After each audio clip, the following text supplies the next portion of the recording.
Good afternoon. Good afternoon. All right. President Hu Kasimi of Global Studies University, Salah M. Hassan, Chancellor of GSU, convener of the conference, Grief Chelwa, and of course, the sons of my dear departed friend, Andre and Joshua, friends and colleagues. It is a profound honor to deliver the keynote address at this landmark conference on new directions in African political economy, hosted by the Africa Institute at Global Studies University, Sharjah, in celebration of the life and legacy of the incomparable Professor Thandika Mkandawire. When the invitation arrived, I accepted without hesitation, not only because of my role on the Institute's advisory board, but also for the rare privilege of gathering with those who knew and loved Thandika best, his friends, colleagues, mentees, and students. Above all, this moment allows me to pay tribute to a man I revered as both a friend and mentor, a luminous intellect whose work reshaped our understanding of Africa's place in the world. Thandika was more than a scholar. He was a visionary, a humanist, and one of the continent's most profound voices. To honor him today is to affirm the enduring power of his ideas and the deep well of inspiration he left us, urging us always toward a more just and equitable future. Thandika Mkandawire was a towering intellectual giant whose work embodied the historic and humanistic mission of African nationalism to liberate African societies and academic communities from the enduring chains of colonial and neo-colonial economic and epistemic dependency. His illustrious career spanned continents, disciplines, and institutions, leaving an indelible imprint on both African and global academic landscapes. As an economist, social theorist, and visionary institution builder, Mkandawire devoted his life to decolonizing knowledge, reimagining development, and championing democracy. Yet, beyond his formidable scholarship, he was a mentor, a leader, and a profoundly humane presence whose warmth and generosity illuminated countless lives. Having had the privilege of knowing him personally and marveling at his extraordinary intellect, I'm convinced that Mkandawire's scholarly legacy is an intellectual treasure trove, an enduring wellspring of insight and inspiration for current and future generations of African thinkers, both in the continent and the diaspora. This presentation examines 7 pivotal dimensions of his life and work, enriched by reflections from his peers, mentees, and admirers, as so powerfully captured in the special issue of CODESRIA Bulletin of 2020, and other heartfelt tributes published since his passing. So first of all, influences shaping an intellectual giant. Mkandawire's intellectual journey was profoundly shaped by a confluence of personal experiences, historical events, and academic encounters. Born in 1940 in colonial Zimbabwe to a Malawian father and Zimbabwean mother, Mkandawire's early life exposed him to the stark realities of colonialism and systemic racial inequalities. His childhood in Zambia, where his father worked as a migrant laborer, further deepened his understanding of structural injustice. The colonial labor system, with its exclusion of Africans from skilled and well-paying jobs, left an indelible mark on him, fostering a lifelong commitment to challenging inequitable structures. Mkandawire's secondary education in Malawi was a pivotal period in his intellectual formation. Unlike the entrenched racial hierarchies he had seen in Zambia, he met an exceptionally underdeveloped colony. that served as a regional labor reserve. This exposure to the variability of colonial experiences sparked his curiosity about the broader socio-political dynamics shaping African societies. His burgeoning political consciousness found an outlet in journalism, where he began critiquing colonial rule and its injustices. Writing for Malawian newspapers, he voiced opposition to the authoritarian tendencies of the emerging post-colonial dictatorship under Hastings Kamuzu Banda, which led to his imprisonment and subsequent exile. His time in exile was transformative. Mkandawire pursued higher education in the United States during the Civil Rights Movement, a period marked by intense political activism and intellectual ferment. The racial struggles and anti-colonial discourses of the time resonate deeply with him. He was particularly influenced by radical political economists such as Garner Murdo and Arthur Lewis, whose works challenged orthodox economic theories and emphasized the importance of state-led development. The nationalist writings of Kwame Nkrumah and Julius Nyerere further solidified his commitment to African liberation and development. Another formative period was his time in Sweden, where he was granted asylum after his passport was revoked by the Banda regime. Here, Mkandawire was introduced to the Nordic model of social democracy, which profoundly influenced his thinking on developmental states and social policy. The Nordic experience showed the possibility of combining economic growth with social equity, a lesson he believed held immense relevance for Africa. Sweden also provided him with an academic home where he taught economics and began developing his ideas on development and governance. Mkandawire's intellectual influences were not confined to economics and political science. He had a voracious appetite for knowledge, drawing insights from history, sociology, cultural studies, and the arts, including music and literature. This interdisciplinary approach enriched his scholarship, allowing him to engage with complex issues from multiple perspectives. His broad intellectual foundation, combined with his lived experiences, shaped him into a thinker who could bridge theory and practice, local realities, and global discourses. 2. Nationalism and Pan-Africanism, foundations of intellectual and political commitment. Nationalism and Pan-Africanism were central to Mkandawire's intellectual and political commitments. His early engagement with nationalist movements in Malawi reflected his belief in the transformative power of self-determination. Even as a young journalist, he was deeply involved in the anti-colonial struggle, critiquing colonial authorities and advocating for African liberation. This commitment to nationalism, however, was not uncritical. Mkandawire was acutely aware of the tensions between nationalist ideals and the realities of post-independence governance, where authoritarianism and elite capture often undermined the broader goals of liberation. In exile, Mkandawire's commitment to Pan-Africanism deepened as he immersed himself in the civil rights movement in the United States. He came to view the struggles for independence not as isolated national events, but as part of a broader continental movement for liberation and unity, and for the liberation of global Africa.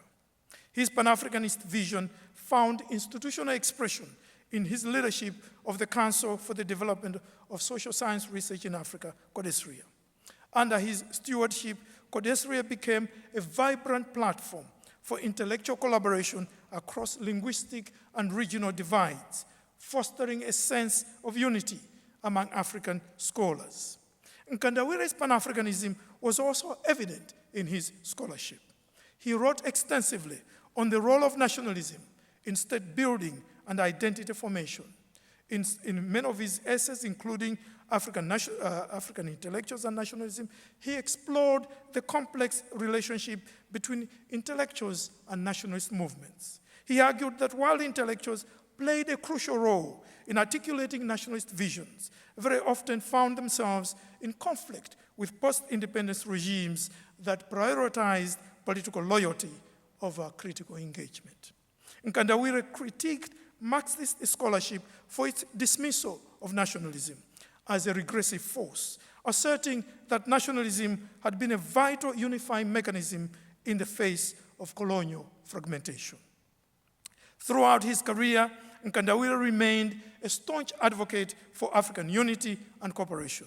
He believed that the continent's challenges, economic underdevelopment, political instability, and social inequality could only be effectively addressed through collective action. His Pan-Africanist ideals extended beyond the political realm to encompass intellectual and cultural dimensions, advocating for the decolonization of knowledge and the promotion of African perspectives in global discourses. His views also resonated with the broader project of reconnecting African intellectuals with the Pan-African ideals of earlier generations, demonstrating that these aspirations remained critical in addressing contemporary issues of underdevelopment and disempowerment. 3, career trajectory from journalism to global leadership. Mkandawire's career trajectory was marked by a seamless integration of intellectual rigor, institutional leadership, and a deep commitment to social justice. He began his professional journey, as I said earlier, as a journalist in Malawi, where his sharp critiques of colonial rule and post-independence authoritarianism earned him both acclaim and persecution, including imprisonment. His exile marked a turning point as he transitioned from journalism to academia, eventually becoming a leading figure in the field of development economics. In the United States, Mkandawire pursued higher education, studying economics and gaining insights into the interplay between politics and development. His academic journey continued in Sweden, where he became a lecturer in economics at the University of Stockholm. This period was critical for the development of his ideas on state-led development and social policy, which would later become central themes in his work. Mkandawire's return to Africa in the 1980s marked a new phase in his career. He took on a leadership role at the Zimbabwe Institute of Development Studies, where he helped shape the Institute's research agenda during Zimbabwe's early post-independence years. This experience underscored his belief in the importance of building strong, autonomous research institutions capable of producing context-specific knowledges. His most significant contributions, however, came during his tenure as Executive Secretary of CODESRIA from 1986 to 1996. Mkandawire transformed CODESRIA into a leading Pan-African research organization, providing a critical platform for scholars grappling with the socio-economic challenges of the time. Under his leadership, CODESRIA expanded its programs, marked by the creation of national and multinational working groups that fostered collaborative, cross-disciplinary research. He also prioritized nurturing future scholars by providing research grants and mentorship for master's students, ensuring a sustainable pipeline of African intellectual leadership. Other initiatives included the launch of the Democratic Governance and the Gender Institutes. He also prioritized the mentorship of young scholars, recognizing the importance of intellectual continuity in the face of underfunded universities and restrictive political environments. In 1998, Mkandawire was appointed director of the United Nations Research Institute for Social Development, UNRISD, where he oversaw pioneering research on social policy and governance in developing countries. His tenure at UNRISD further cemented his reputation as a global thought leader, as he used the platform to advocate for policies that prioritized social equity and sustainable development. Here, Mkandawire reinforced his earlier insights, showing how international financial structures often marginalized the specific development needs of African states. Notably, he invited me to join a team of 9 feminist scholars as one of 2 men to produce a landmark report marking the 10th anniversary of the 1995 UN Beijing Women's Conference. The resulting publication, Gender Equality, Striving for Justice in an Unequal World, reflected his commitment to gender equity as a cornerstone of social justice and development. Mkandawire's final academic role was as the inaugural chair in African development at the London School of Economics, LSE, from 2009 until his passing in 2020. At LSE, he continued to mentor a new generation of scholars, while also engaging in public debates on development and governance. His work at LSE was characterized by a continued focus on the structural transformation of African economies and the role of social policy in promoting inclusive growth. Throughout his career, Mkandawire remained committed to the principles of intellectual autonomy and academic freedom. He was a staunch defender of the independence of the institutions he led, often standing up to powerful external actors to ensure that African scholars could pursue their research free from undue influence. His career trajectory, marked by a combination of scholarly excellence and visionary leadership, serves as a powerful testament to his enduring impact on the fields of development economics and Pan-African scholarship. 4, decolonizing knowledge, asserting African intellectual sovereignty. Thandika Mkandawire's advocacy for the decolonization of knowledge was both a critique of entrenched academic hierarchies and a clarion call for the intellectual sovereignty of African scholars. He believed that the subordination of African knowledge systems to Western epistemic hegemony was one of the most significant barriers to genuine development on the continent.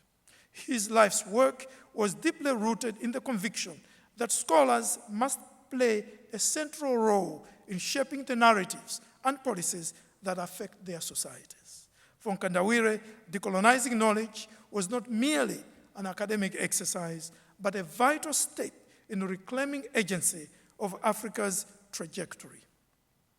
Mkandawire consistently critiqued the global academic system for its marginalization of African voices. He highlighted the structural biases inherent in scholarly publishing, including the dominance of Euro-American journals and the exclusion of African perspectives from mainstream discourses. In his view, this exclusion perpetuated a distorted and incomplete understanding of African realities. He pointed to the widespread practice of what he called intellectual appropriation, where African data and experiences were often analyzed through frameworks that disregarded the continent's unique historical and cultural contexts. A central theme in Mkandawire's work was the critique of what he called institutional monocropping, a term he used to describe the imposition of uniform institutional models on African states by international financial institutions.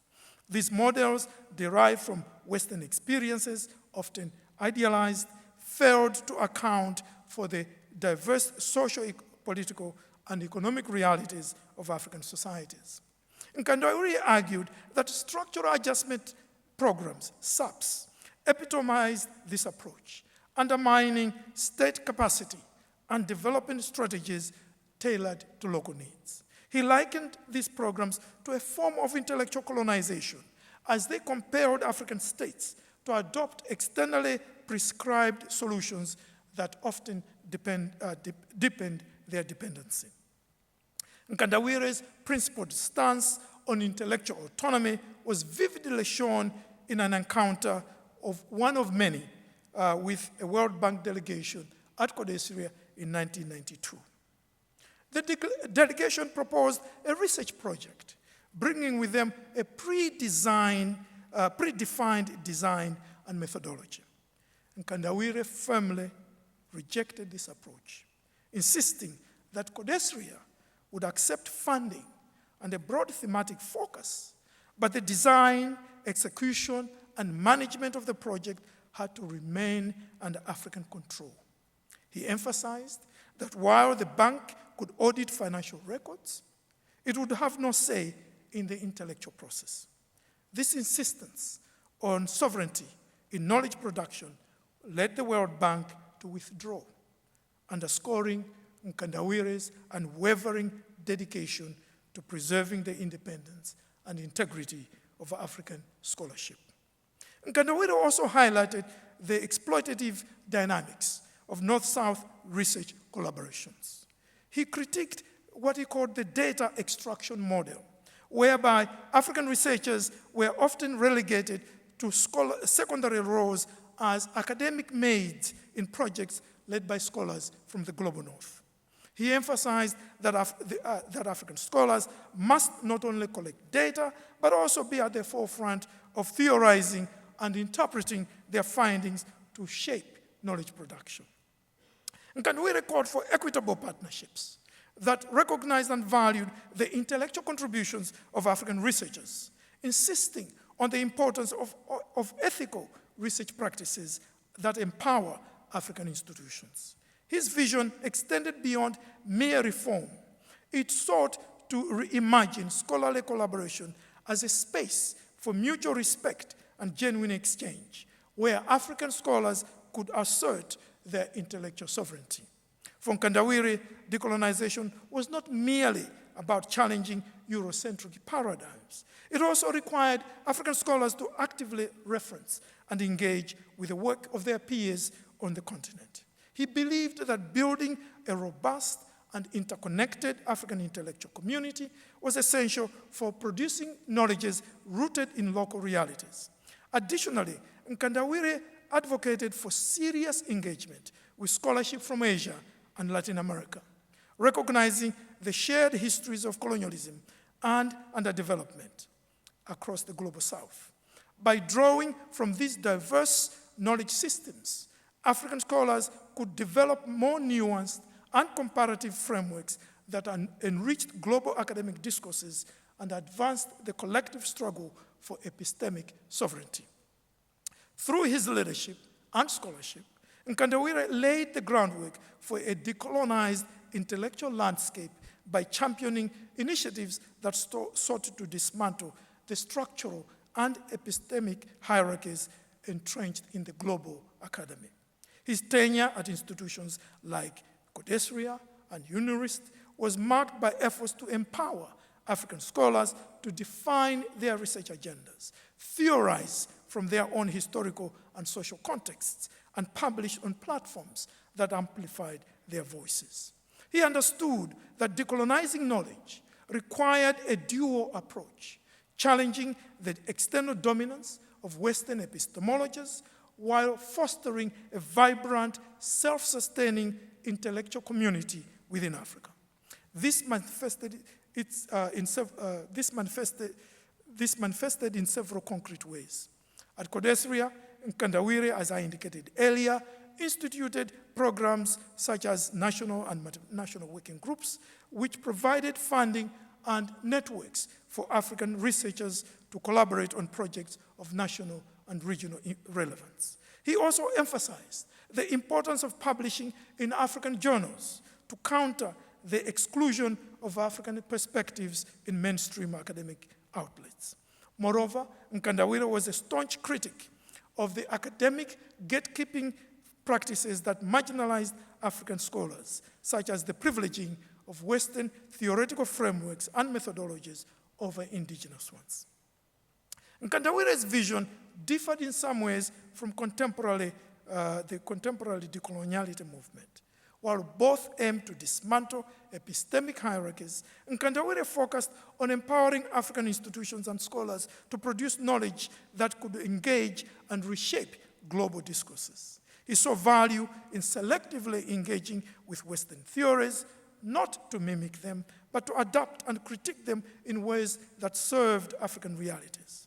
In contrast, many contemporary decoloniality scholars emphasize a more radical epistemic disobedience, advocating for the complete rejection of Western paradigms in favor of indigenous knowledge systems. However, Mkandawire's approach also extended beyond the African continent. He advocated for horizontal solidarity with scholars from Asia and Latin America, recognizing that the challenges of epistemic domination were not unique to Africa. He believed in building a South-South intellectual alliance that could produce comparative frameworks, offering alternative global perspectives rooted in shared experiences of colonialism and underdevelopment. Despite these connections, Mkandawire maintained a pragmatic approach to decolonization, focusing on practical steps to build intellectual capacity and autonomy in African institutions. Under his leadership, CODESRIA expanded its publications program and collaborated with other academic publishers on the continent to establish the African Published Network, APNET, in 1992 to strengthen indigenous publishing, and the African Books Collective, an African-owned worldwide marketing and distribution outlet for books from Africa in 1989. This contrasts with some contemporary decoloniality scholars who emphasize the symbolic and cultural dimensions of decolonization, such as rethinking curricula and revising the canon, which of course Mkandawire also did. For Mkandawire, the ultimate goal was to ensure that African scholars were not just participants, but leaders in the global production of knowledge, shaping policies and theories that resonated far beyond the continent. His vision for intellectual sovereignty continues to resonate, offering a nuanced framework for addressing the epistemic injustices that persist in the global knowledge economy. By advocating for a decolonized, yet globally engaged intellectual landscape, Mkandawire set a precedent for how African scholarship can thrive in a world still grappling with the legacies of colonialism. Reconceptualizing development from dependency to transformation. One of Mkandawire's most significant contributions was his redefinition of development as a holistic and multidimensional process, not merely a matter of economic growth, but of structural transformation and social progress. He argued that development must be context-specific, tailored to the unique historical, social, and cultural realities of each country.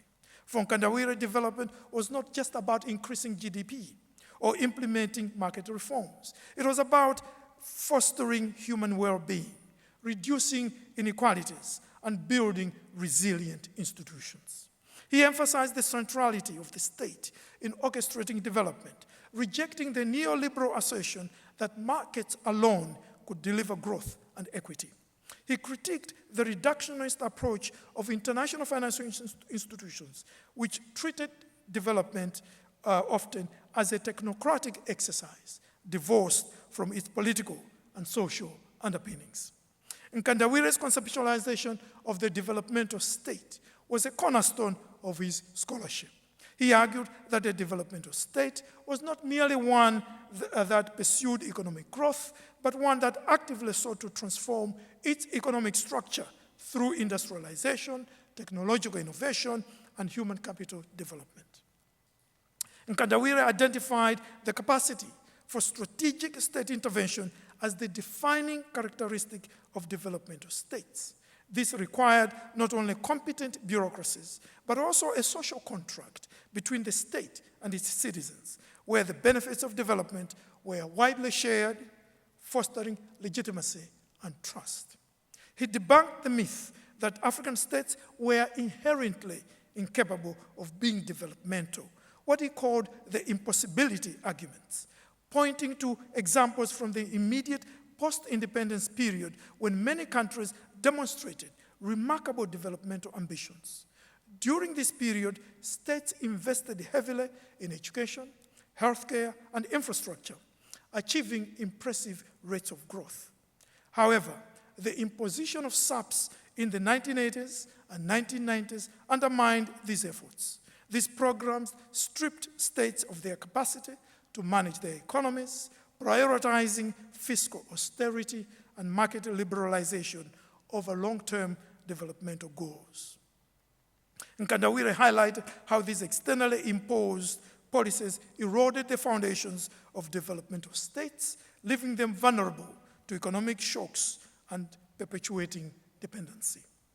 CODESRIA, together with the United Nations Economic Commission for Africa, UNECA, under Adebayo Adedeji, waged fierce policy and intellectual attacks against structural adjustment programs. These institutions highlighted the devastating social and economic impacts of these programs, which dismantled public services, decimated local industries, and exacerbated poverty and inequality. Through rigorous research and advocacy, they provided a counter-narrative to the dominant neoliberal orthodoxy, emphasizing the need for development strategies that preserved state autonomy and prioritized the well-being of African populations. Mkandawire underscored the importance of learning from the developmental successes of East Asia and Scandinavia, emphasizing that developmental states are made through deliberate policy choices and institutional reforms.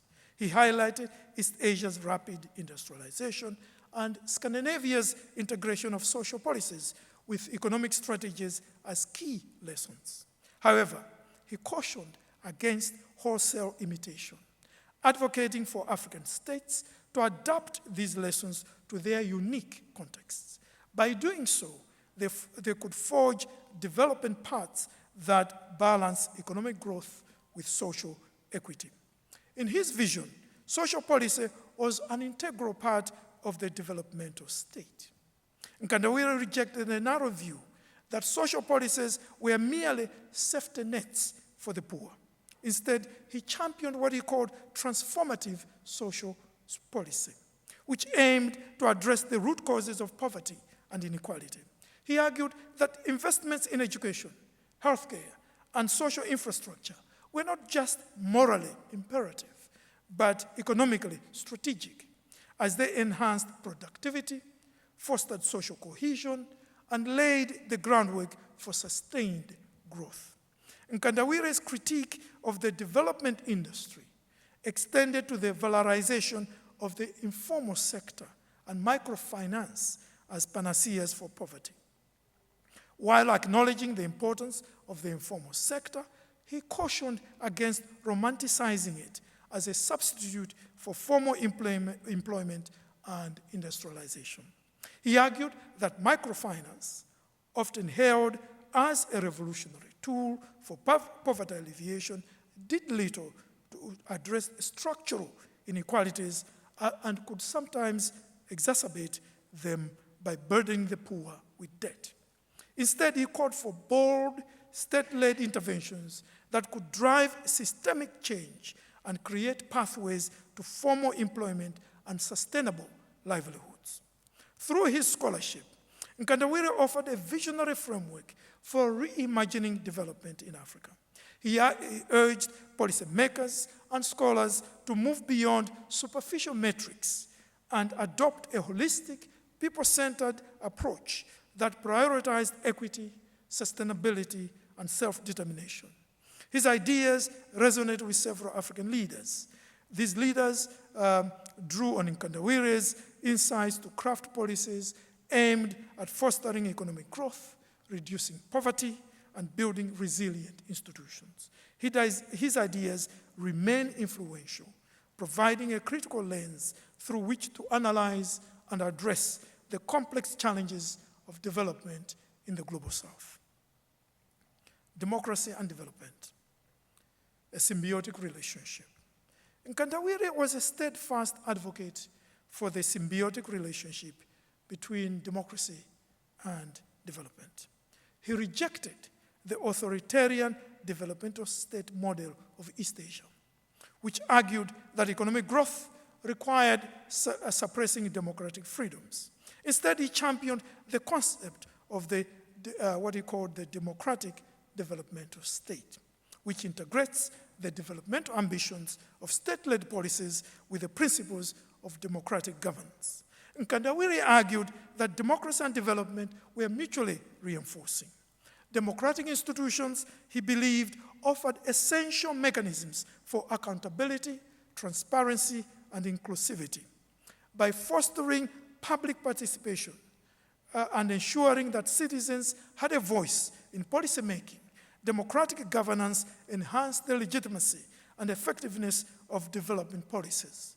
Mkandawire contended that inclusive governance structures were better equipped to manage social conflicts, build consensus around development priorities, and ensure that growth benefited all segments of society. A significant focus of Mkandawire's critique was the concept of what he called choiceless democracies.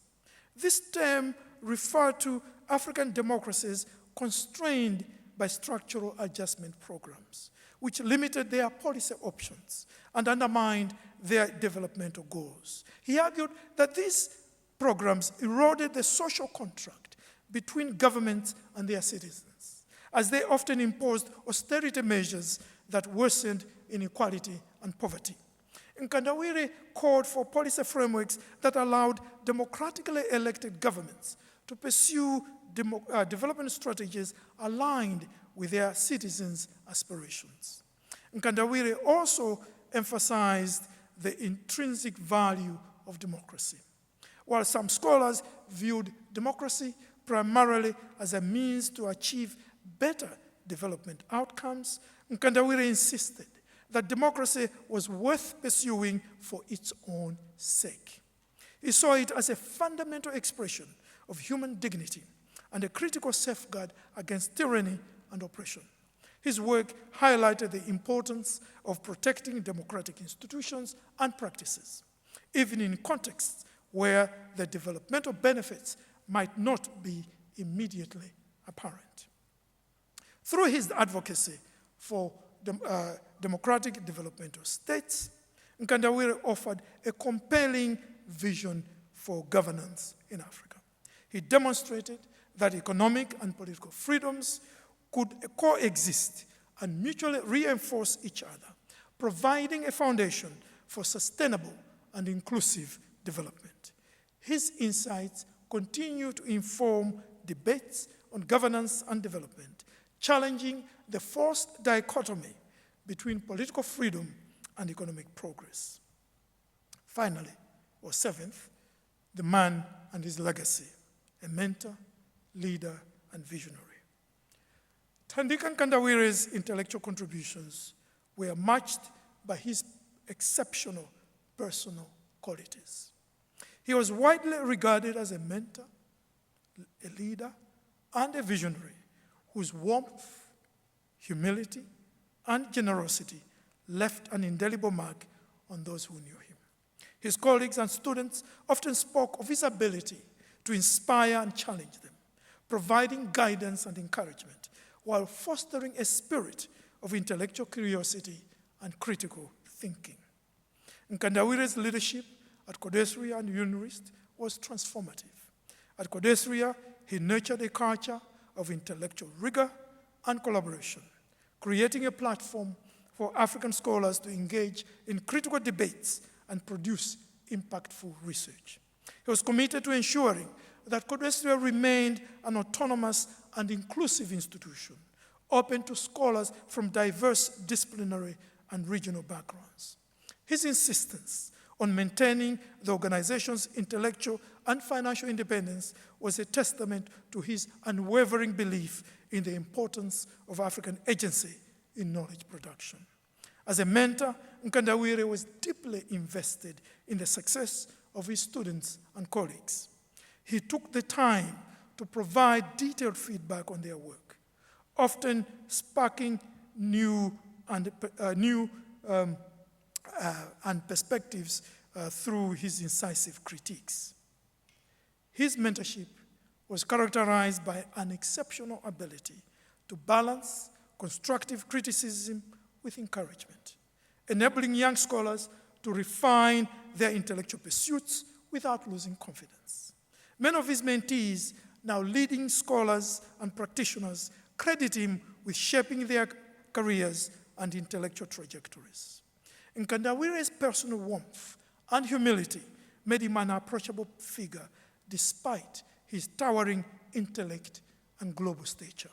He believed in the power of community and collaboration, often creating informal spaces for intellectual exchange, whether in conference corridors, over meals, or in late-night discussions, and we all know Thandika loved the late night. He engaged deeply with others, always listening attentively and offering thoughtful insights. His laughter, humor, and ability to find joy in even the most challenging circumstances left a lasting impression on all who interacted with him.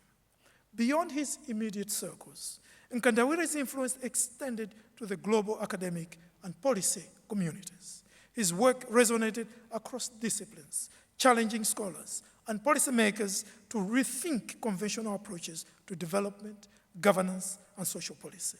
His advocacy for intellectual autonomy and his critiques of external interventions in African development provided a critical framework for understanding the continent's challenges and opportunities.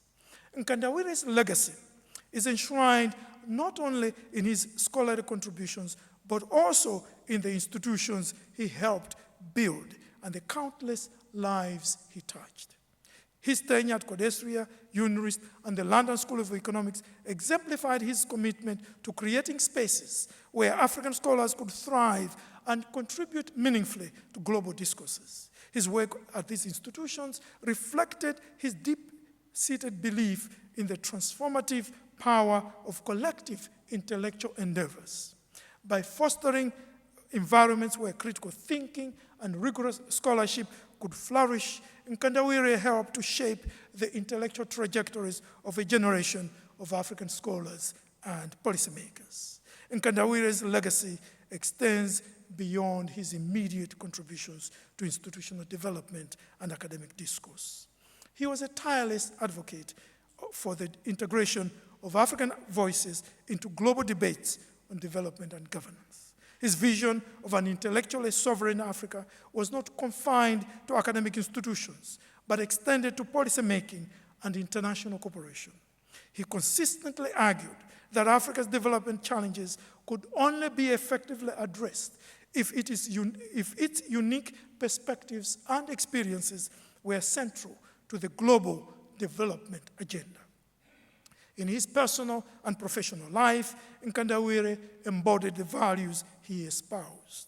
He was a mentor who invested deeply in his relationships with students and colleagues, offering not only intellectual guidance, but also personal support and encouragement. His leadership style was characterized by inclusivity and collaboration, reflecting his belief that the most significant breakthroughs in knowledge and policy emerge from collective effort. A vision for the future. Thandika Mkandawire's work is still a vital resource for addressing the complex challenges of our time. His insights into the interplay between democracy, development, and social policy offer a framework for reimagining governance and economic transformation in Africa and beyond. His call for the decolonization of knowledge production continues to inspire efforts to democratize academic and policy spaces, ensuring that diverse perspectives inform global debates. As Africa navigates the 21st century, Mkandawire's vision for a just, equitable, and prosperous continent provides a guiding light. His emphasis on intellectual sovereignty, social policy as a tool for transformation, and the symbiotic relationship between democracy and development offers a roadmap for achieving sustainable and inclusive growth. His legacy challenges current and future generations to continue the work of dismantling epistemic and structural barriers, fostering innovation, and promoting justice. In remembering Thandika Mkandawire, we honor a life dedicated to the pursuit of knowledge, justice, and human dignity. His contributions to academia, policy, institution building, and leadership have left an indelible mark on the continent and the world, serving as a beacon for those committed to creating a more equitable and inclusive global society. His ideas and values will undoubtedly endure, shaping the work of scholars, policymakers, and activist for generations to come. In conclusion, Thandika Mkandawire was one of the most brilliant and inspiring individuals I have ever known. His prodigious intellect, sharp critiques of conventional development paradigms, and unwavering commitment to Pan-Africanism left an indelible mark on me and countless others. Beyond his scholarly contributions, Thandika was a model public intellectual, principled, rigorous, and deeply humane. He had a unique ability to distill complex ideas into clear, accessible insights, sparking intellectual curiosity and challenging lazy thinking. My encounters with him, whether in formal academic settings or over casual conversations, were always enriching. My wife jokes that Thandika is the only person I could sit for hours and listen to and say very little, because I was always a student at his feet. His infectious humor, boundless joy for life, and unshakable faith in Africa's potential were a source of inspiration. Thandika's mentorship played a crucial role in shaping my intellectual journey. Like many African scholars of my generation, I'm deeply indebted to his leadership at CODESRIA, which provided critical support during the difficult decades of structural adjustment. My academic career was literally saved and turbocharged by CODESRIA's Reflections on Development Fellowship, funded by the Rockefeller Foundation, which I received in 1989. The fellowship enabled me to write a modern economic history of Africa, Volume 1, the 19th century. I'm still working on Volume 2, which was published by CODESRIA book series in 1993. The book proceeded to win the Noma Award in 1994. Thandika proudly displayed the publisher's plaque of the award in his office. Since then, I've published my most significant books with CODESRIA, including the latest book we'll be launching shortly, Re-envisioning the African and American Academies. Mkandawire's legacy transcends his individual achievements. It lies in the vibrant intellectual communities he nurtured and the transformative ideas he championed. His life's work remains a guiding light for those committed to the ongoing struggle for epistemic, economic, and existential emancipation. Thank you, Thandika, for your extraordinary mind and enduring vision. Thank you.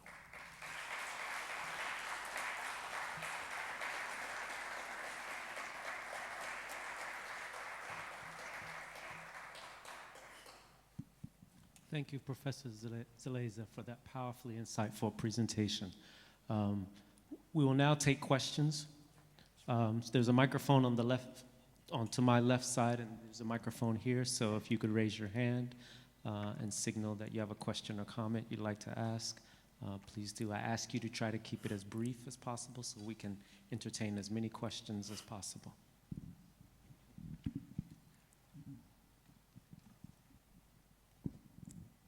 Yeah, thank you so much for your insightful presentation indeed. It's an honor also to be the first speaker, or the first person to ask a question. Yeah, mine is brief actually. I just want to find out how, I don't know whether I need to introduce myself. Yes. Okay, thank you so much. Yeah, I'm Kiru Sichongwe. I'm coming from the University of Johannesburg. Yeah, so my question goes as follows. I would like to find out how we can apply the insights of Professor Thandika Mkandawire to addressing the major challenges that we face on the continent, such as the issues of inequality, as well as how we can enhance development to be able to improve the welfare of our people. Thank you so much. Yeah, the first thing I would say is that we should read Thandika Mkandawire seriously, the way he read people that he followed seriously. We tend to sometimes believe, especially in this era of social media and 240 characters or whatever it is, to take shortcuts. We need to read rigorously what he actually said So that's the first thing. And connected to that, we also need to read rigorously and seriously the archive of Mkandawire's contemporaries, Samir Amin, Achimafeji, Mahmoud Mamdani, and their predecessors. In other words, let's take the African intellectual archive seriously, going back several hundred years ago. In fact, in some parts of Africa, thousands of years ago. The tendency for many of us is to pick the latest fad in the academy. And the Western academy, just like in mass production, the fads as part of advertising products, academics also adopt fads every 5 years. You can predict every 5 years there will be a new fad. Let's be more serious than that. That's the first thing we have to do. Secondly, I think we also have to follow the example of Thandika and his contemporaries by believing seriously in collective scholarship, collective knowledge production. A lot of us, again, we want to be superstars as individuals. That won't take you very far. We have to take seriously the challenges and opportunities of collective intellectual production. That is also connected to something also Thandika taught many of us, certainly for my generation. We have to publish as much of our work as possible in platforms and outlets that we control, that are actually going to be read by our people. There's nothing wrong with publishing in the US, in Canada, in Britain, France, you name it. Usually those publications, we all know what I'm talking about, they cost an arm and a leg. Those journals, to subscribe, some of them, you're paying literally thousands. That cannot be afforded by your average African library, let alone an African academic. We have to publish in outlets that are accessible, that are rigorous, and that we control. Because knowledge is not a free market, knowledge production is not free market exchanges. So again, the example of Thandika in terms of creating and sustaining autonomous knowledge production outlets, platforms in terms of publication is something important. Finally, I think we have to take seriously Thandika Mkandawire's exceptional ability to be a public intellectual, meaning that he took his scholarship very seriously as an academic. He could theorize with the best of them, but he also knew how to translate those ideas into policy. A lot of us, of course, we all don't have to do that, but it's important to find ways of communicating with a larger public outside your fellow specialists. Thank you, Prof. My name is Iyo Balcha from University of Bristol. I agree with most of the things that you mentioned about Thandika's work, but I wonder if we can expand further and debate, especially his stance on the mutually inclusive or the mutually reinforcing nature between democracy and development from the African continent perspective. While I completely agree with his critical engagement with the mainstream development thinking, I'm not sure we should just simply stop at accepting democracy as it is, because most of the time, the way that we usually perceive democracy is just a simple opposite of authoritarianism. However, what we have across the continent is essentially a copy-paste of competitive electoral democracy, just as it is without critically engaging with it and what it entails, especially in addressing the structural issues that we have. The kind of productive, transformative social policy that we need across the continent definitely requires a political system that's not always put to test every 5 years in a context where clientelistic and very corrupt, short-sighted political cycles become much more important than such visionary policy orientation. So yes, we can definitely disregard authoritarianism. However, the nature of uncritical embracing of neoliberal, very competitive, electoral-focused democracies, I think something that we should question, so that whenever we create the mutual relationship between democracy and development, we need to qualify what do we mean by democracy. I wonder if you can comment on this. Thank you. Yeah, thank you. I think that's a very important intervention. Two answers. One, Thandika would agree with you that when you read him, be critical of him. Just like when he read his predecessors, he was very critical of his predecessors. And in fact, Thandika changed his views over time. So he wouldn't want you to treat his ideas as frozen in time, frozen in some kind of library, but as active basis for continuous critical engagement. Because he himself did that not only with people he admired, but also with his own work. He was an active mind, continually challenging himself to expand and extend his thinking. So we should not engage his work from a position of passivity in terms of hagiography, just praising. That's doing him a disfavor, and that's not serious. Secondly, during the 1980s, 1990s, there were very vigorous debates about democracy in CODESRIA circles, and they continued, of course, in the 2000s. What you have said is exactly some of those debates. What are the models of democracy? I remember, sort of listening to the Samir Amins, the Thandikas, the Mahmoud Mamdanis, the Achima Fages, you name it, really debating about the different modalities and models of democracy.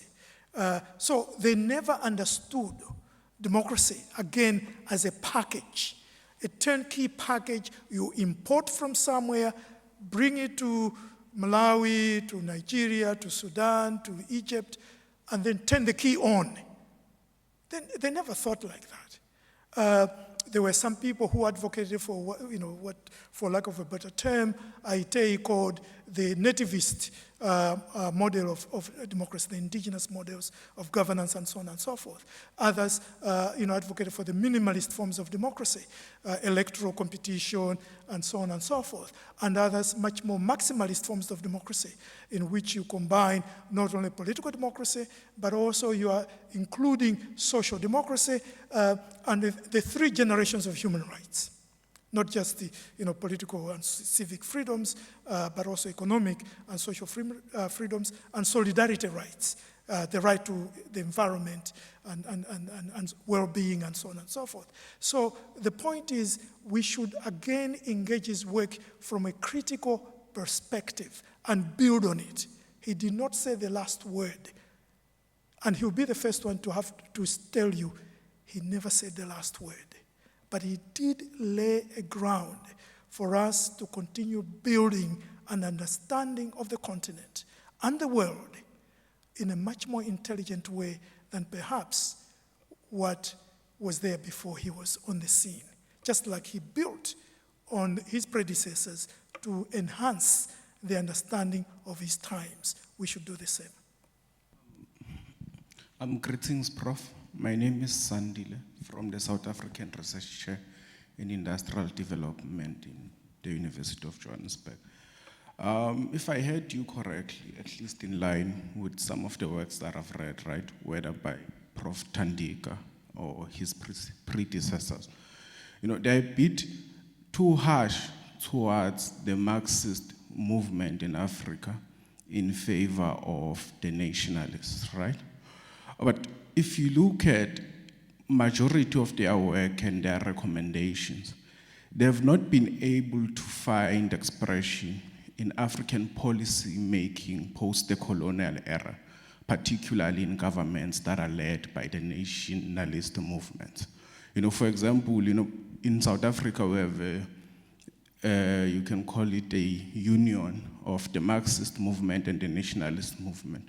But even before that union, a huge argument from the Marxist movement was that when the nationalists get to power and tend to govern, they imitate the oppressor, and the policies that they adopt, they tend to build on what the oppressors were actually utilizing.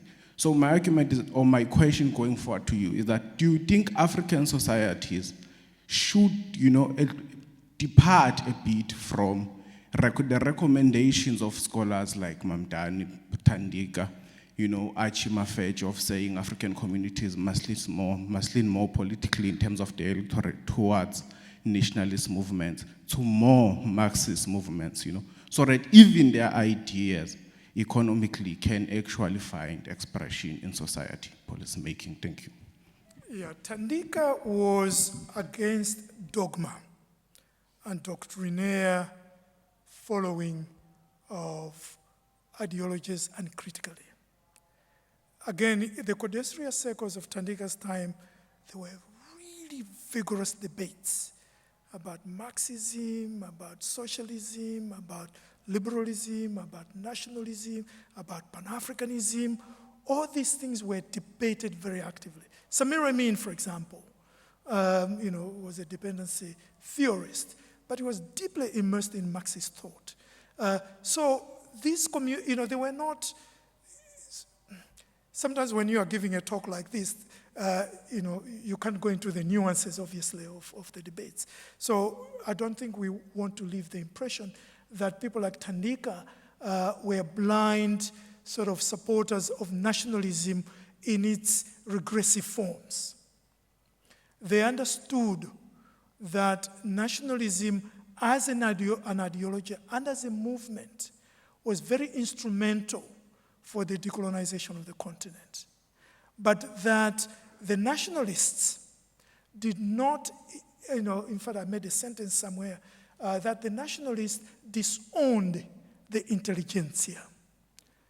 And he has a book that he edited, African Intellectuals, in which one of his key arguments, and for me that was a very influential argument, he said that the ambitions of the African nationalists were very limited in terms of education.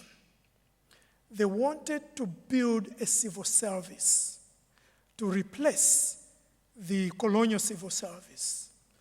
And that was achieved basically within 10 years in many countries. And the divorce between the academy and the intelligentsia began at that moment. Because they did not need the intelligentsia in the way they had needed it before and in the immediate post-independence period. So he was analyzing the political economy of the ruling elites, the political class, as well as the institutional dynamics, ideological dynamics, and intellectual dynamics of that connection between the political class and the intelligentsia. And he says in some of his writings that only in one or two countries, he mentions Algeria, immediately after the revolution in Algeria, that in very few countries was the intelligentsia still organic to the state project. So he understood this divorce from multiple angles. And again, that insight into the mission of the nationalist elites, their ambitions, their aspirations, to what kind of society were they envisioning to create, and what was the role of the intelligentsia within, I think is quite productive space to develop further. In fact, I have in my new book, I have a whole section looking at the visions of the nationalist leaders in terms of the role of the academy, the role of the intelligentsia. I look extensively at the work of Nkrumah and Nyerere. And you find, in many ways, they had very progressive ideas. In fact, more progressive than a lot of the current leaders, many of whom are involved in what I call personal poverty alleviation. And when you consider the expansiveness of their visions, is certainly more. However, the divorce or the alienation between the intelligentsia and society has many dynamics that have taken place that are beyond simply what the leadership might want or what the academy might want. It's much more complicated. And again, one of the beauties of reading Mkandawire is the understanding that issues, even if they are very small, they are typically characterized by what I call the 3 C's: complexity, contradictions, and change.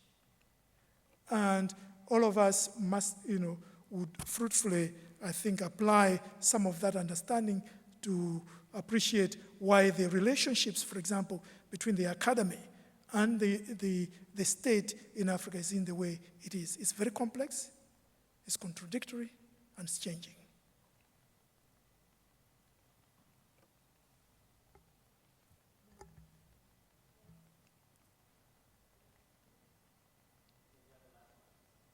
Yes, I really have a general question, and thank you very much for your passionate and informative lecture.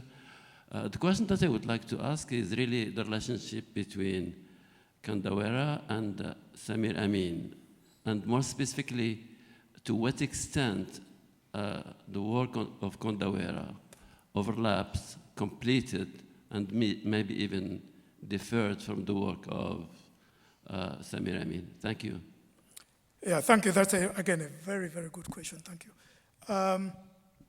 I don't know about their personal relationship, but all I can say is this on that level. I thought they were very close. I'm looking at Godwin over there because he's the executive secretary of CODESRIA and he attended many meetings. They had very vigorous intellectual engagement and debate. I witnessed it for the first time in 1990. We had the conference in Kampala, which ended up drawing the CODESRIA charter on academic freedom and social responsibility of the intellectuals. Simply sitting and listening to these guys was absolutely invigorating, transformative for, when I was a young scholar. So it was very intense. The debates they had were very intense. Same with, Thandika and Mahmoud. I mean, they would go at it in terms of debating ideas, and they're laughing and they're drinking, and really very, very intense. Now, in terms of the work itself, Samir Amin, as we all know, this very expansive global, analysis of capitalism, the development of the world system, part of that dependency, school, and in some cases beyond the dependency school as it emerged in Latin America. I think if one could extrapolate, one could see that Thandika did benefit immensely from Samir Amin's way of looking at the development of the world system as a global process, a global phenomenon, and that capitalism was at a global level was integrated with the peripheries and so on and so forth. So I think that lens of always looking at issues not in isolation, while at the same time understanding the specificities of their iteration in various contexts, which Thandika also did, was very important. And I think as part of that, I would imagine if one was to write about their encounters, to see to what extent did Samir Amin's work in terms of understanding the evolution and the changes and the contradictions and the complexities of the world system, to what extent did that influence Mkandawire's interest in analyzing Asia, particularly East Asia, as a particular inflection or iteration of the continually evolving global capitalist system. I would imagine there were influences on both ends. And at the same time, Thandika's emphasis on the role of the state on the role of the African state and the developmental state and of the democratic developmental state, I'm sure also probably did affect the ways in which Samir Amin may have looked at the instruments of transformation in the global south. And of course in the world capitalist system, the role of the state as being a critical anchor, as a critical platform through which some of these transformations are going to take place. So, what I think some of our younger scholars, and this is an appeal to those of you who are interested in intellectual history, to seriously do intellectual histories of some of these towering figures in our collective library, but also do comparative analysis. So if I can encourage you, sir, or if you have students, to do a comparison of Thandika Mkandawire and Samir Amin. Paul, thank you so much for a very incisive lecture that really outlined many of the different, the multitude of, Thandika's interests and contributions. But I was wondering, because I think the colleague here, Balsha, I hope I pronounced his name, huh? Eyob Balsha, right, the last name? I think he has a point, and I'm raising it in a form of a question. Okay. Because beyond those debates, which I'm familiar with, being a student in the 80s, 90s, where the debate on the legacy of the colonial state, when Basil Davidson published his book, The Black Man's Burden, and the debate with Mahmoud Mamdani, then the debates of CODESRIA, all of those issues, even including about slavery and the role of Islam and the transatlantic one, but they all remain at the theoretical level, where what I'm actually getting at is that the question inspired me to think about one thing. Is there a set of publications based on real experiments? Because Africa is not short of experimentation with democracy. And I give you two examples that I felt the presence of a strong civil society sometimes helped shape the experiment that actually avoided his contribution here, when he mentioned the declinalism, that actually ruined several of these, the ability to buy people, the ability to use religious and re-tribalization that happened in Kenya and many places to kind of really corrupt the idea of democracy or developmental democracy. To give you an example, in Sudan, for example, it's not maybe well studied. Some of my colleagues may differ with me. Sorry, I don't know if people were hearing me or not. But in the Sudanese experiment, which is different than in many other societies where the independence came through an armed struggle. It was mostly, there was a history of course, bloody resistance from the Mahdist period through other revolts. But it was mostly through political parties, and we got our independence through a parliamentary democracy, almost like 10 Downing Street. But there was something to it that some of the early pioneers and leaders of political parties, especially from the left, contributed to the idea of saying to balance this kind of clientelism and to avoid this religious sectarian politics and its influence in election, they invented what they call it special seats for modern forces. These are defined at trade unions, women association, but also graduates of it. So there used to be what they call it the graduate district. Of course, that experiment was never allowed to live by three major coup d'etats, 57, and then 69 Nimeri, and then al-Bashir came in 89, and of course, the rest is history of 30 years of Islamist absolutist rule. South Africa gives another, experiment, is that it has the most progressive, probably, constitution on earth today. But it's also that contradiction of the transition from a liberation movement into a political party that presents a challenge. But it's still, I think sometimes when I think about the need to base this intellectual debate based on specific case studies helps a great deal. Because that may explain to us why Thabo Mbeki was followed by Jacob Zuma and that kind of major thing that happened in the conference. It may help us understand the transition, which often people, kind of think of it because of the influence of Mandela as a dove of peace, which I if you look at his history, is not necessarily always a double peace. He took the armed struggle also seriously. But the presence of a civil society too, that is strong, trade unions. The current president was an important figure before he became a major figure in the stock market. So these are all interesting case studies that may help us understand how to reach this developmental democracy. Right. So, yeah, I agree with you. One of the things which I think CODESRIA did very well, still does, was the establishment of the multinational working groups and the national working groups. Many of them actually were dealing with some of those very questions. The nature of politics, of the economy, of social movements in specific countries and specific regions.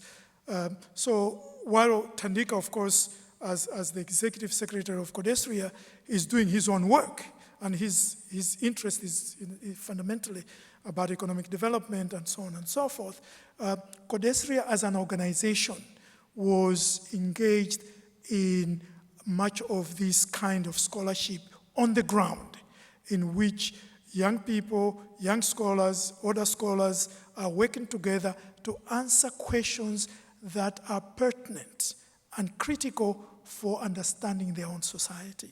So this, I think, gives us, for those of us who are interested in building institutions, that when you're an institutional leader, obviously you have your own interests in terms of your own intellectual slant, but to create avenues or structures or systems that do exactly what you were talking about, very rigorous, empirically rich, contextual research, theoretically sophisticated, and that becomes part of the body of knowledge that is useful for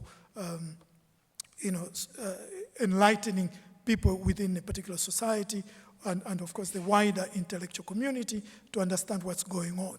So one of my appeals to particularly our younger scholars, I'm talking as I get older, younger scholars, is that we need to, as part of this African Intellectual Archive, if some people could look at the multinational working groups that have been there for the last 40 years in CODESRIA, and the national working groups on different countries, what can we get out of those analyses that inform us empirically and theoretically and methodologically, inform us in terms of our understanding and how do we build on that. So yes, theorizing without doing a serious empirical work can lead you to all sorts of rabbit holes, but also doing a lot of empirical work without theorizing gets you into trouble. That's why we have to do praxis of both. Thank you very much for such a provocative, insightful, impassioned talk. Please join me in thanking Professor Zeleza.